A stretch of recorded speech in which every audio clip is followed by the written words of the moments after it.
بسم اللہ الرحمن الرحیم۔ صحیح بخاری شریف۔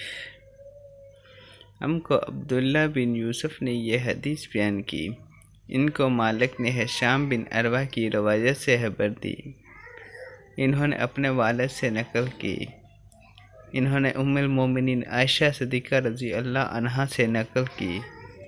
آپ نے فرمایا کہ ایک شخص حارث بن ہشام نامی نبی کریم صلی اللہ علیہ وسلم سے سوال کیا تھا کہ یا رسول اللہ، آپ پر وحی کیسے نازل ہوتی ہے؟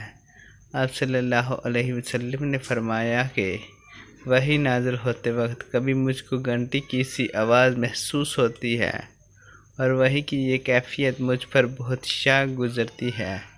جب یہ کیفیت ختم ہوتی ہے تو میرے دل و دماغ پر اس فرشتے کے ذریعے نازل شدہ وحی محفوظ ہو جاتی ہے، اور کسی وقت ایسا ہوتا ہے کہ فرشتہ بشکل انسان میرے پاس آتا ہے اور مجھ سے کلام کرتا ہے، بس میں اس کا کہا ہوا یاد رکھ لیتا ہوں۔